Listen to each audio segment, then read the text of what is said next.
Hey Jiz, today I want to talk about our belief systems. We've been talking about that for the last few videos anyway.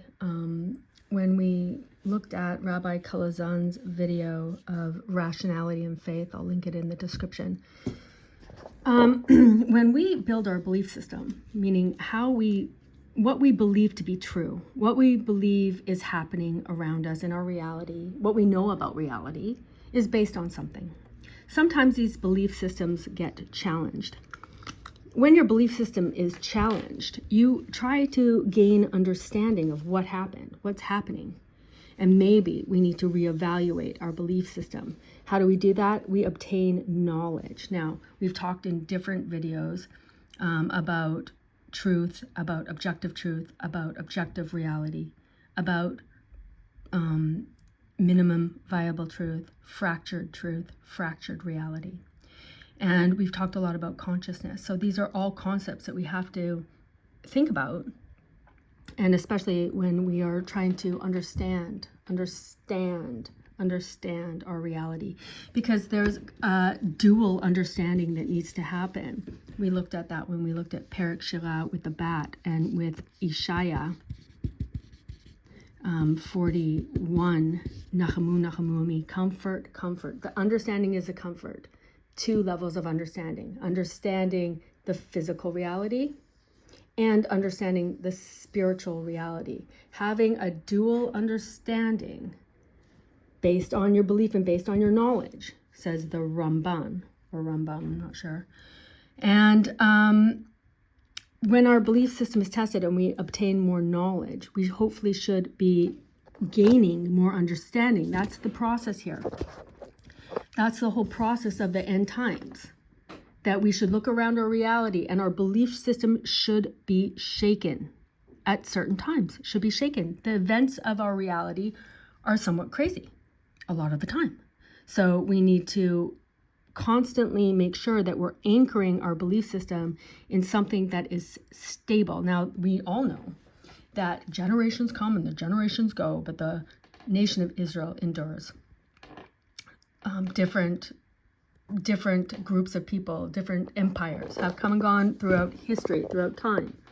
But the nation of Israel remains, even though, as we know, in every generation they rise up to annihilate us, and yet we endure. Why do we endure? We need to understand that on a higher level. This is reality according to the wisdom of the Torah. God created reality with wisdom. That wisdom is in the Torah. That's the information and knowledge we should have to have this kind of understanding, this kind of comfort, to know that God is with the nation of Israel, to know that, to believe that, to have faith in that. So when things happen in our reality, we have an understanding of that on two levels, and that is a comfort. So we are going to talk about cognitive dissonance, hypocrisy, and akrasia. So we're going to start with cognitive dissonance. Cognitive dissonance occurs when a person holds two conflicting beliefs, or when the actions contradict their deeply held values. For example, for a lot of Zionists, believe that the land of Israel belongs to the Jews. That's your belief system. We were raised that way. And also to believe that another Holocaust will not happen if we have the state of Israel and if we have the IDF. However, on October, and we live that way. We believe that, but we don't believe in God. We don't believe in the Torah, which is the basis for that argument.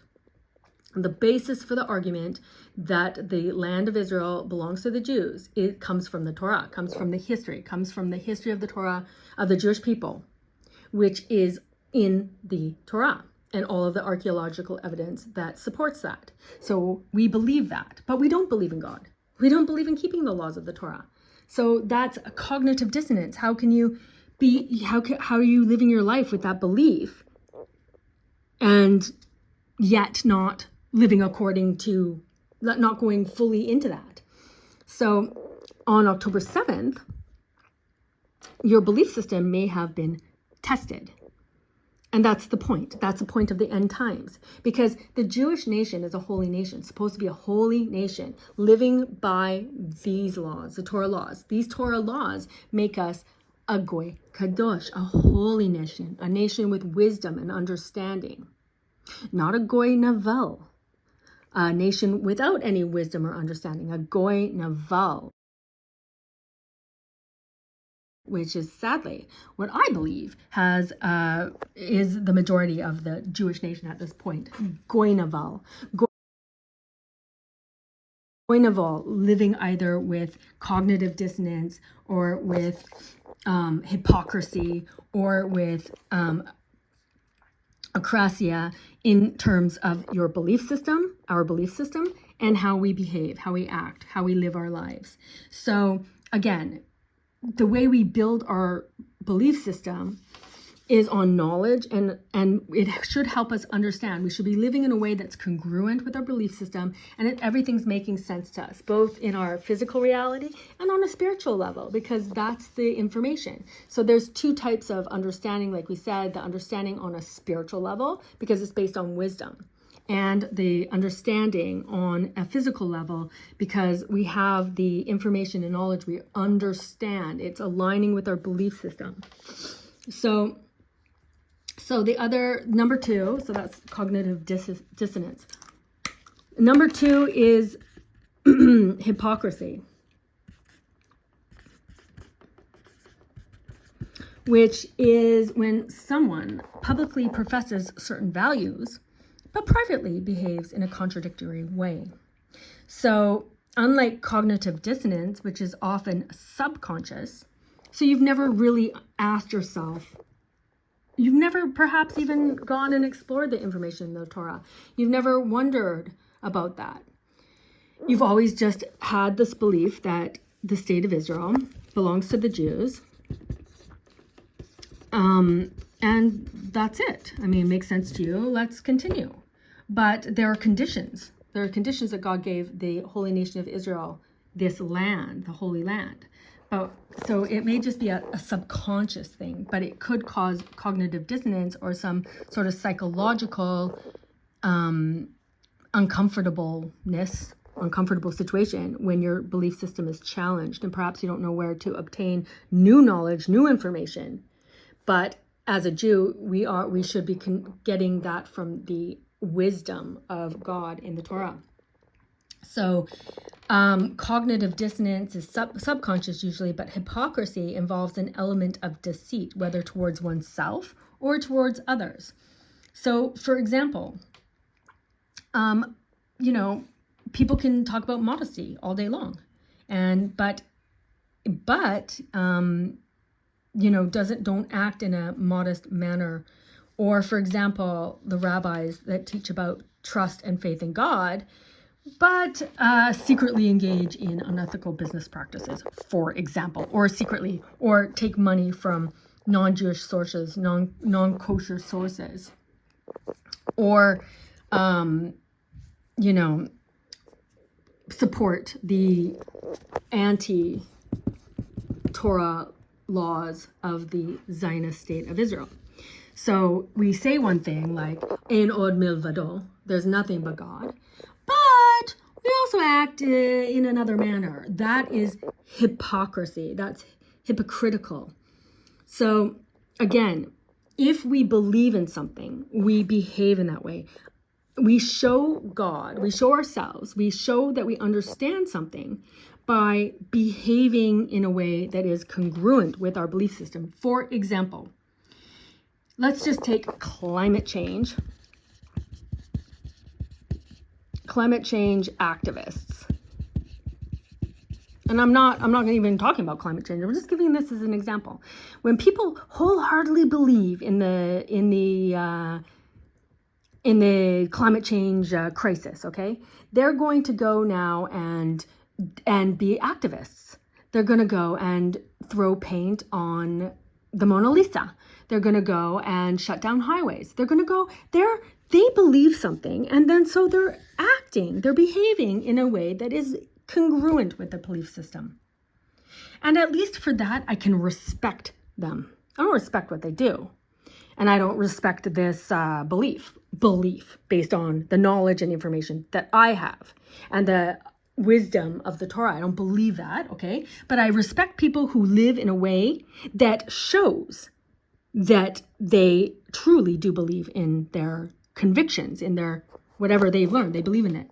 I do not respect people who believe in one thing based on the Torah, for example. I don't respect Jews. I'm sorry. I don't respect Jews that believe that the state of Israel is for the Jews because it's in the Torah and do not follow the Torah laws. That, to me, shows no understanding. You are acting one way, and that is hypocritical, and I don't respect hypocrisy. So I also don't respect any Orthodox Jews who learn the Torah all day long, and then yet they invest so heavily in Olam Hazeh, in this world, which is going to end. And we're at the end times. So I don't respect that. So, I mean, and who cares what I think? But I think that King Solomon says that we show God that we have understood this information. We understand when we allow ourselves to go through the cognitive dissonance and to live according to our beliefs. And when our beliefs are tested, we either change course or we are strengthened. Our faith is strengthened. So if you believe, if you are wise with understanding and understand with wisdom, and you have this level of understanding, when something happens, your belief system is not shaken, it's reinforced. These are the end times. I'm reading the prophecies. I'm trying to understand the prophecies. I'm trying to understand what's going on. I have a level of comfort, Baruch Hashem, that shows a depth of some sort of understanding because I'm willing to change my belief system. And that is also the advantage that somebody who has not believed in God becomes a Bal Tshuva, repents and comes back to live by the Torah, is because you are already willing to change your belief system. The trap that a lot of Orthodox Jews fall into is that they never test this. They never go beyond what they've learned. They never try to obtain any deeper understanding. They're static. They're stale. That's what I'm seeing. That's my observation. Take it or leave it. Now let's get to akrasia. Akrasia is when a person knows the correct action but fails to follow through due to weakness of will. It differs from hypocrisy because there is no intentional deceit. Rather, it's a struggle between belief and action. So we see this a lot when you have a Yetzer Tov and a Yetzer Ra, and you have all sorts of impulses, all sorts of physical impulses that are pulling us towards materialism. And this is what I basically was talking about with the hypocrisy also. But a lot of people just don't fight that. Don't fight the desire. You know from the information that we should get up and pray at a certain time, but we're tired, we're lazy, we're exhausted. So we allow ourselves not to do that. That's akrasia. You know that it's effective and our prayers are most effective at certain times. But you're tired. But you'd rather, stay out late and socialize. So you can't get up in the morning and pray. That's akrasia. And also, I don't really have a lot of respect for that at this point either, because I know that we are at the end of times. I know we have knowledge and understanding of the fact that they are planning another October 7th. That's the information. That's the news. That's in the news. They just let out thousands of terrorists in Israel. So what do you think is going to happen, Goinaval? What do you think? What do you think is going to happen? So I guess we can wait around and find out, or we can align our belief systems with the actual knowledge and wisdom. We can stop being a Goinaval. We can become a wise and understanding nation based on the Torah, based on the wisdom of God, which we're only going to have any sort of understanding of the wisdom if we obtain a fear of God. So let's try to reevaluate our belief systems and align them with our actual behavior. And let's see what happens going forwards, because we are definitely at the end of time. So the information, the understanding, and the knowledge and the wisdom is that there will be a redemption. There will be a redemption. So we know there's going to be a redemption eventually. We know that we're at the end of time. Could happen anytime. If what? If all of the Jews just cry out to God, return to Hashem, He will return to us. That's the information. And yet we don't really want this world to end, do we, Jews? I mean, do we? I do. That's how I live. So I don't know about you guys, but I'm tired. And also in the prophecies, it says God's weary of our empty words anyway.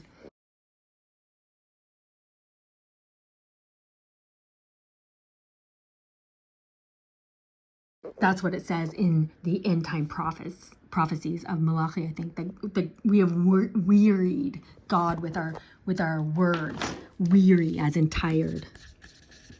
Weary, tired of hearing it.